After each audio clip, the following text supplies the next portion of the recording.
मैं बताना चाहती हूँ आपको कि पहले भी हमारे ये डॉक्टर देवेंद्र भैया पहले भी थे, लेकिन ये चेंज कैसे हुए? चेंज का क्या कारण है? आपने देखा इस बात को? चेंज का कारण है सबसे बड़ा सत्संग, भगवान का नाम, गुरु। ये बहुत परिवर्तन लाता है जीवन में इंसान के, और यही हुआ देवेंद्र भैया के। ये मेरे साथ ही हो रखा है। मैं भी पहले इंसान मतलब बिना गुरु के कुछ मिल ही नहीं सकता, और बिना सत्संग से। और सत्संग कब मिलता है? बिन सत्संग विवेक न होई, और राम कृपा बिन सुलभ न सोई। जब तक ईश्वर की आप पर कृपा नहीं होती, तब तक आपको गुरु का सानिध्य भी नहीं मिलता। इसलिए गुरु का सानिध्य जब मिलता है जब ईश्वर की कृपा हो जाती है साक्षात। तो तब से हमारे देवेंद्र भैया इतने चेंज हो गए, बहुत ज्यादा। ये सत्संग का असर है, श्री प्रेमानंद महाराज जी का असर। तो मैं एक बात कहना चाहूंगी, मतलब एक इंसान था, मतलब एक पड़ोसी एक दूसरे से बड़े चिढ़ते थे। यहाँ भी होंगे कई लोग या और कहीं भी होंगे, मैंने देखा है कई लोगों को ना, पड़ोसी से बड़ा चिढ़ते हैं, या घर में परिवार में, मतलब एक दूसरे की चिढ़, एक दूसरे से जलन, एक दूसरे से ईर्ष्या बहुत ज्यादा है आजकल लोगों को ना।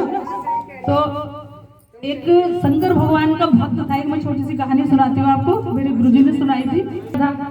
तो शंकर भगवान ने वो मांगता था, कभी कुछ मांगता था, कभी कुछ मांगता था। उनकी एक शर्त थी, शंकर भगवान एक दिन सपने में आए कि मैं तुम्हें दूंगा तो, लेकिन तुम्हारे पड़ोसी को दुगना दूंगा।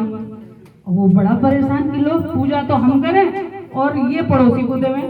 तो उसने मांगा कि पहले मेरी एक गाय मिल जाए मुझे। तो शंकर भगवान ने पड़ोसी को 2 गाय दे दी। फिर उन्होंने कहा कि मेरे एक मकान बन जाए, पड़ोसी का 2 मकान बन गए। उसने कहा कि मेरे एक बेटा हो जाए, तो पड़ोसी के 2 बेटे। वो बड़ा दुखी कि यार कैसे करूं, मैं तो चिढ़ता था और इनके पड़ोसी को और दुगना हो जा रहा। तो एक दिन उसने मांगा कि मेरे पड़ोसी के हैं एक कुआं बन जाए आगे, घर के आगे।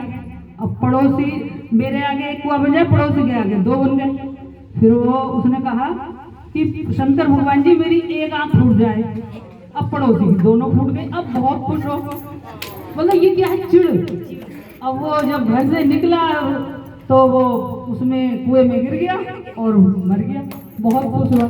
तो ये ऐसे चिढ़ मत रखो एक दूसरे के प्रति। ये चिढ़, पूजा तो कर रहे हैं लेकिन क्या मिलेगा बताओ? इससे क्या फायदा ऐसी पूजा से? मत जाओ मंदिर, ना करो पूजा, अच्छे काम करो केवल जीवन में।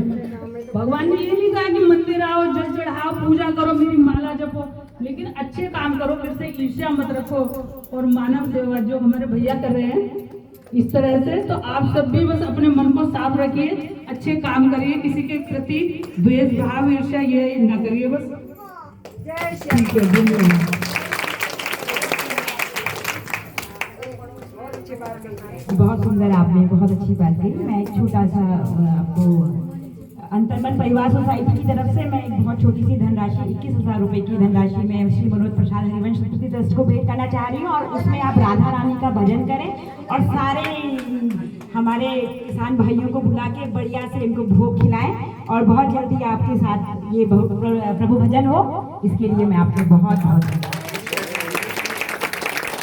ये आप लोग ही डिसाइड करेंगे कि कब होना है और कैसे होना है। हाँ, कैसे होना, कब होना है, सब लोग उपस्थित रहें और मन से भजन करें। ये कंबल तो बस, ये तो मतलब कुछ नहीं है, ये कंबल वंबल कुछ नहीं है। जिस दिन उसमें रम जाओगे ना, खुद ही कंबल बांटने शुरू कर दोगे, खुद ही कंबल बांटोगे लोगों को। धन्यवाद।